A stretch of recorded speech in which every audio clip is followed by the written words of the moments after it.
The Solent isolates the beautiful Isle of Wight from the south coast major cities of Portsmouth and Southampton. The way of life is so relaxed, full of old English traditions.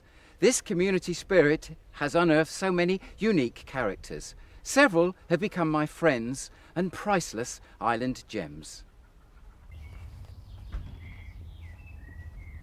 Hi Fred. How you going on? Nice to see you. Nice to see you again. Do you want some help? I'll eat them all right, you know, yes. No problem. What's your favourite place on the Isle of Wight, Fred? Well, I like Hayden Street, you know, I don't think there's another place to touch it. You'd love this little village first thing in the morning. You know, I like places, you know, country places. They've got hills and, you know, and cattle. You know, you can go and see nature at its best, you know. Peaceful place. Anywhere with a little river running through it. You know, it's lovely, I think that You is. ought to work for the tourist board, you did. You've lived in Hayden Street over 50 years. Would you like to live in a town, Fred? No, definitely not. No. Well, I was thinking the other night, we got everything in this village. We got a railway station. We got a hospital. We got a rest home for the elderly people. We got a pub. We got a church, we got a chapel, we got a garage, we got a post office, got the farms if you want eggs and milk, whatever you want. What else do you want in the village? You're in between Ryde and Newport, about 2 miles to Ryde, also 2 or 3 to Newport. And if you're daft enough and you wants to go on the boat to get away from the island, well, Fishbourne's only just down through Cops, look, and over there. What do you want to leave the island for when you've got such a beautiful place as this? Fred, you went to school at the age of 3. Yes, well that was 74 years ago. I'm coming up 77 now. And I started school when I was 3 years old. I went to Bedford Road School in Ryde, Highlands then. And that was a lovely school, marvellous school. You know, everybody was friendly, the headmaster, the teachers. Marvellous experience that was, but unfortunately that old school come to a sad end. Old Hitler knocked him down during the war. Pity, wasn't it? Then I went to upper grade school in Ryde, and that's a different kettle of fish, I can tell you. The old headmaster, he was always proper old. Well, he used to get malaria, and when he got malaria, he'd go and get his old stick and look out. You had trouble with a girl that used to cheat, didn't you? Yeah, come my misfortune, I suppose where I used to talk a bit in class, they sit me next to a girl. And, 'twas a thing too. And she sit alongside of me, you know, and no matter what, whenever I was doing anything, I suppose she never had the brains I had, like, you know, and I never had many. But whatever I did, she copied my work. And I said, look, you get on with what you're doing and leave me alone. I couldn't put up with somebody keep looking at what I was doing. And she got so queer, she dipped her pen and ink well and went flip straight across what I was doing. That done it. That just about done it. I can put up with something, but I can't put up with a girl doing that like that. So anyhow, she had got plaits down red. I got all of her plaits, opened up the desk, shot her plaits in under and bet her down. She hollered like a stuck pig, but she couldn't get out. Did you play pranks on people or what? Oh yeah, all the nippers was the same. We used to do up a parcel, like, you know, and hide in the edge, and you know, of course it was all asties and carts these days, wasn't it, you know, and you could get plenty of ammunition along the road. And we used to get these horse droppings and do them up in a nice parcel, you know, nice and, you know, and tying up and putting just by the lamppost, see, you know, and people would come along, like, you know, all think they had captured the and of course this horse tongue would drop out when you could oh dear. Or another time, see, we used to put a bit of string on. When they went down to pick it up, we give them a jerk. When Ashley races was, like in the afternoon, they used to say at school, now all you boys come to school this afternoon, no going to Ashley races. Well, it's like an advert to go, wasn't it? But I can remember it. The last race was run up there when I was about 7 years old. Did many go to Ashy races, Fred? Oh yeah, that was a note. Well, they say that there was more fleecing done up there, amongst the bookmakers than anywhere in the country. But no, there was some goodish horses, as they were in those days. They had the course there, all on West Ashy Farm, and they'd run round, like from the grandstand, like where they started off, and ran over the water, jumping right round a small wood, and when they went behind the wood, they'd come out a little bit different, like, different positions. They used to scotch round there a bit, then right down round by the station and up over. But no, there was some, I remember we lived in Highlands as a little nipper. I've gone down there, the bottom of Connett's Road. There's a wall down there outside the old baker's shop. And I used to sit between the stones on the wall and watch the horses go by. It was wonderful. And when I goes by there now, I often looks at those stones and I was like, yeah, I used to be able to sit in there. I couldn't now. What was your first ever job, Fred?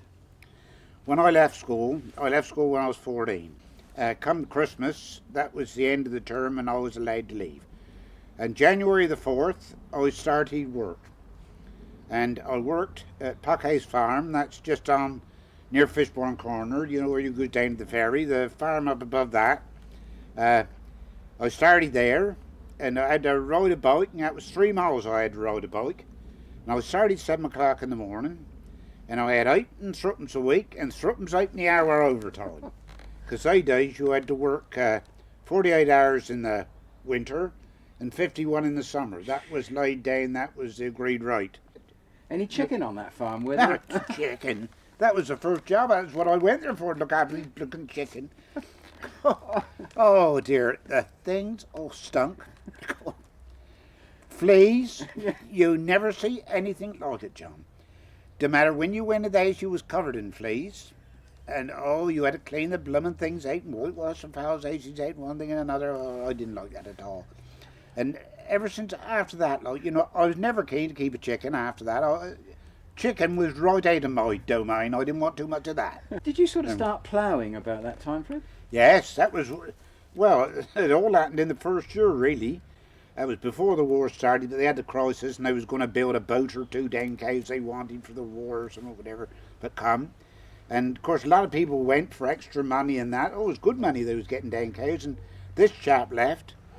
And the farmer said, I don't know what we're going to do now. He said, these chaps keep leaving the farms. He said, well, the thing is, Fred, he said, you'll have to go down and do the ploughing. And I thought to myself, well, that's going to be something, that is. 2 horses, I'd never done any ploughing before. But he said, you'll find it easy enough, he said, because Alf had bared it all out. And I had gone a turn or two with these horses, with Alf, but nothing to sort of be there on my own. I went down and shut these old horses into this plough, and I scratched their better like I went for a little while. But, I suppose after I'd been there an hour or two, I began to get the knack of it, And I thought to myself, I know you had to walk behind them all the time, but how enjoyable that was so peaceful, You didn't want nobody else to talk to. You could talk to the horses, and I'm sure they understood you. And that's how I started ploughing, and I kept it up all my life. I was teaching a young lad from Duxmore Farm, for ploughing, and he picked it up somehow or other, and I told him what I could, and he went that year and played in the young farmers class and won the championship. Did he? So, and the next year I told his brother, and he did exactly the same. Yeah. Fred, today when you see all the big tractors and all the mod cons, what do you think? Well, I think they must drive you silly. They must do. I mean, you take, what do a tractor cost you? 40 or 50,000 pounds, some of them. I mean, old Reggie Chiverton, he used to sell them during the war. These old standard Fords, bet 150 quid, something like that. But you take some of these now, they got, I don't know, they got everything. Got these quiet cabs, you can't hear nothing. I never heard nothing so ridiculous in me life. How do they know about the machinery behind it? Something goes wrong if they can't hear it. We always used to know if you was driving that and you had a grass cutter and you heard a different note or something happened, you could hear it and you could stop. Now they just keep going, see, knock it all up. But I mean, like farmers and that now, they goes and buys these great things like that, and it was to save labour. I can understand that, but you imagine our forefathers wouldn't have gone out and played with traction engines. You know, they used to play with them, I know, but they wouldn't, you know, with a gyrotiller, but they wouldn't run about on the ground, panning it all down, but they will today with these great tractors, all that weight going on the land. We was never allowed to, you know, when we was playing with horses, if you had a short turn, you couldn't turn round on the playground and come again at that, but you had to go right round the ground. You was never allowed to tread on that ground you ploughed. Fred, what was the wartime like for you? Well, wartime, well, I suppose I couldn't say it was enjoyable. It wasn't. I mean, there's too many things that happened that, you know, was, well, left a lot of better memories, but you had to make the most of it. Everybody was short of food, and, well, you got it where you could, and one thing and another, but anyhow. I want an honest answer now from you. Poaching? Did you ever poach? No, oh no. You sure about that? I'll tell you one little story, John. I come home one Sunday night on my motorbike. Well, it was earliest in the evening. And there was an old boy there, he had the chute, his name was Hill, come from Bride. And he and 3 or 4 more had the chute all up round there. And he said, here, he said, I understand there's a lot of shooting goes on up here weekends. Probably you're right, I said, I wouldn't know. So he said, well, you lives here, you should know. I said, yes, but I ain't never here, I'm working 7 days a week. How would you expect me to know? Well, he said, I'd like to catch who it is, he said, that is shooting about here. And I thought, I expect you would. And he says to me, well, would you keep your eye open? I said, well, yes, while I'm here, I will. Good, he said, here's £1 for you. £1. Oh, yeah. I've often thought about that since when I was up myself. If he knew the number of birds I had. Oh dear. But anyhow, I had to come, I had to join the guards. Well, you know, the guards. Home guards. Dad's army. Yeah, that's the one. Joined them, see, and they sort of got me underway. I was for a dispatch rider and one thing and another, you know, and well, motorbike and that. Like, but we had some good times in there, like if you could have good times in the war. But it brought the village together and the chaps and that. Like, there was a marvellous lot of chaps, like, you know, and I'm sure if old Hitler had sent his tackle over here, they wouldn't have it all their own way, you know. No fear they wouldn't. We was up on Cumley Down ploughing, 2 of us. Arthur Pettit and me. I think many of the Ireland people would remember him. We was there ploughing, and the foreman come out. He said, we're going to send a gal up to you. She'd be driving another tractor, and she's going to disc arrow behind your ploughing. Oh, well, that'd be all right. Well, we sort of thought, show over first, like, you know, we wouldn't use these things. And anyhow, come dinner time, we said, you know, of course we used to have to take our dinner with us, like, and sit where you could, underage or anything. So we said, well, look, what we do is we generally goes down to Air and Hounds, the pub, like, you know, dinner time, and have a drink down there. I know what you're going to do. And this girl said, oh, I'd like to come as well. So she seemed a bit quiet and that, like, you know. And anyhow, went off down to the pub, like, you know, and we had a pint of bitter apiece, like, and said, this girl, well, what you going to have? I'll have the same, she said. I thought, well, girl, I had drinking pints of bitter, like, you know, well, we had a couple or 3, like, you know. I say, I don't know what she's going to do this afternoon, but we got to hide ourselves somewhere or other, you know. Like I say, in the summer, we used to be cutting corn.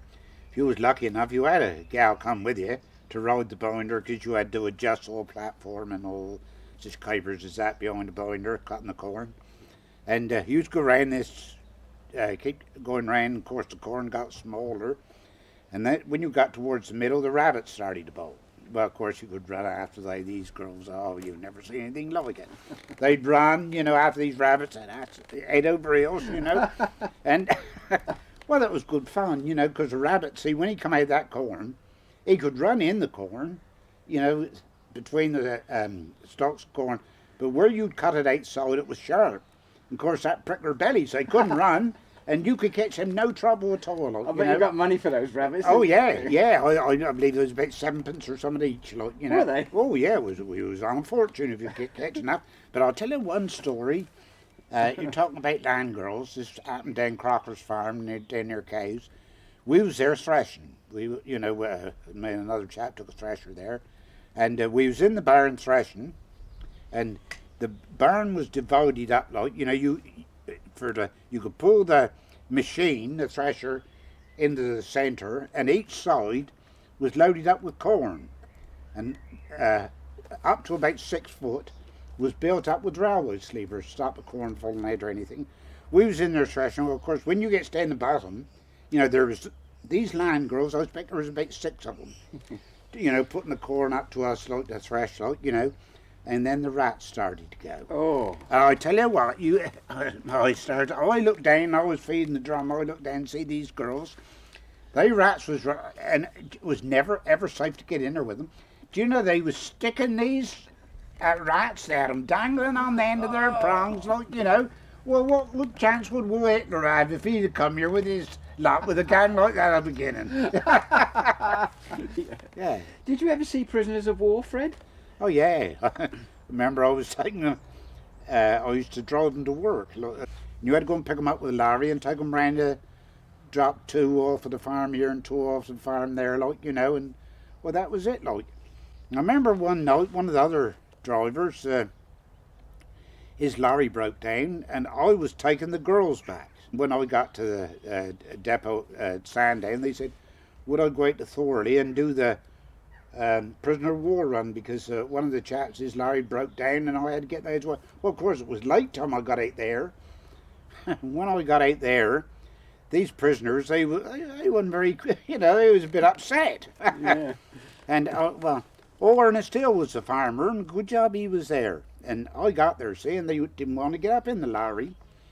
And I said, well, it ain't my fault I'm late, I said, I'm only doing what, they carried on there. And there was one there, he was a nasty, got proper nasty, and I thought to myself, got to do something about this. They ain't gonna, they seem to be taking note he was the ringleader. So I got on and be the scruff of his neck and shot him in the cab, and I thought, well, he can sit there alongside of me, And then, of course, the others got up into the lorry.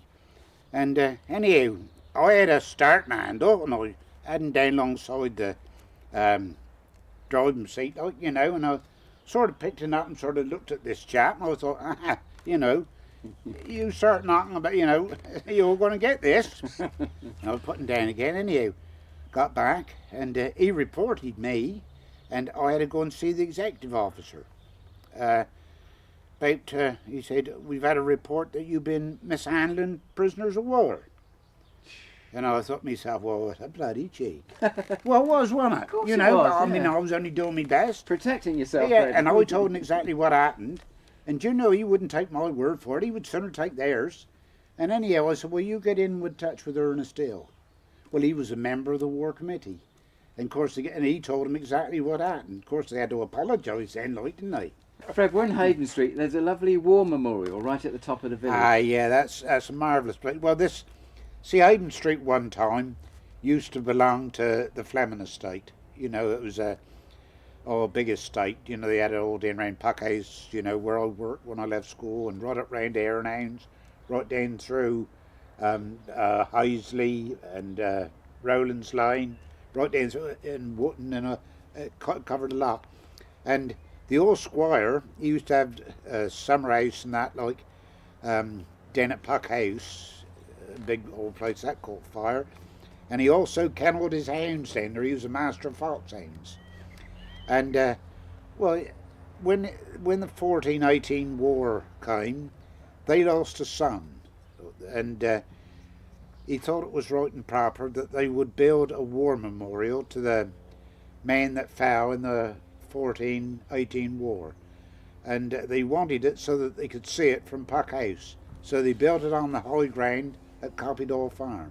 And that is why that war memorial is there, in memory of their son, the Fleming son, and the men of Binstead and Hayden Street that fell in the 1418 war.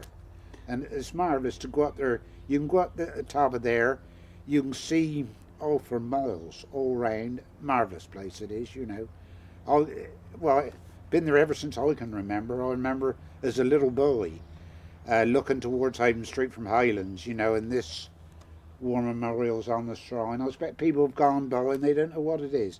Fred, you've Yeah. been happily married for so many years to Vera, but how did you meet her?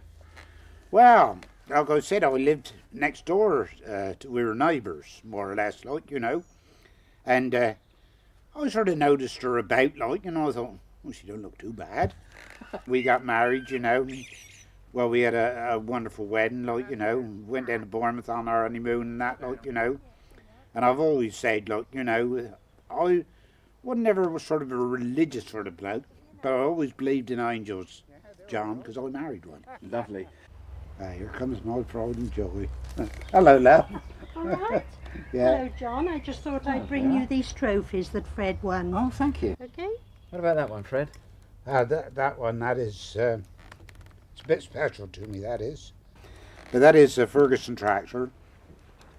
And Harry Ferguson built those tractors.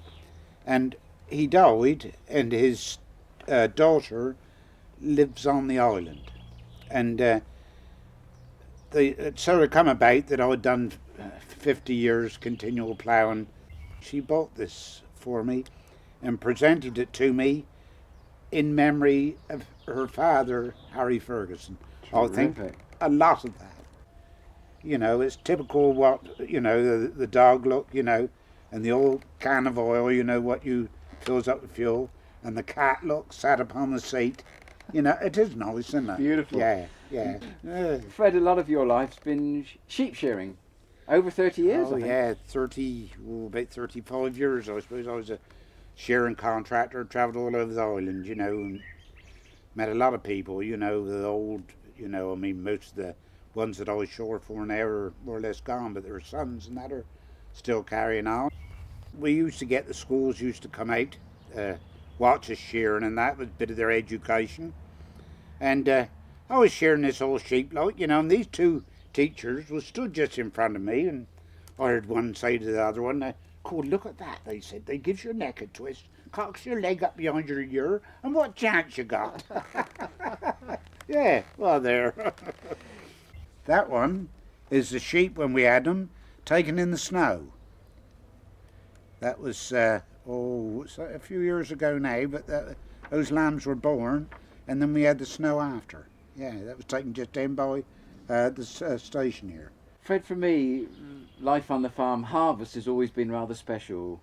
Harvest time special for you, was it? Well, yeah, I mean, you worked all the year round, didn't you? And that was your harvests and that, like, that was when you got back all the work you'd put in over the year. I mean, they say about farmers and that, like, you know, they got it easy and all the rest, and they got this and they got that.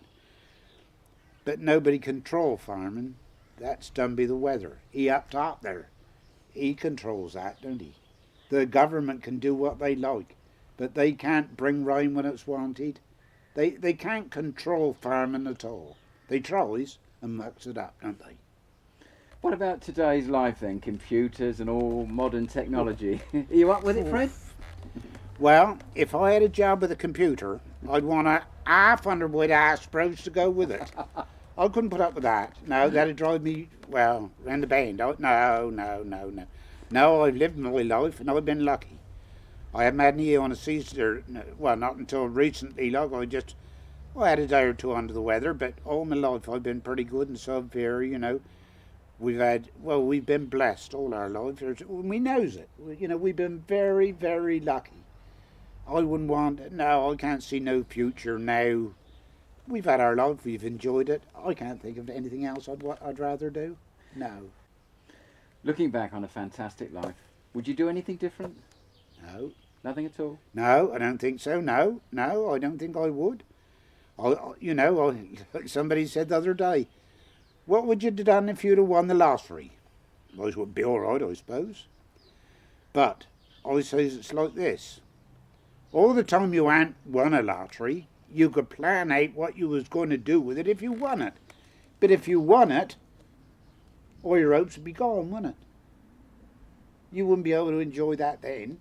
Well, you can build your hopes up, you've got something to look forward to. But I don't think, if I won the lottery, no, it wouldn't make any difference to me, John. No, I'm quite happy in this little cottage we got here, you know, my wife. We got our family round us. They comes out to see us now. There's only some things you want in life, John, and ours is a simple way. Yeah.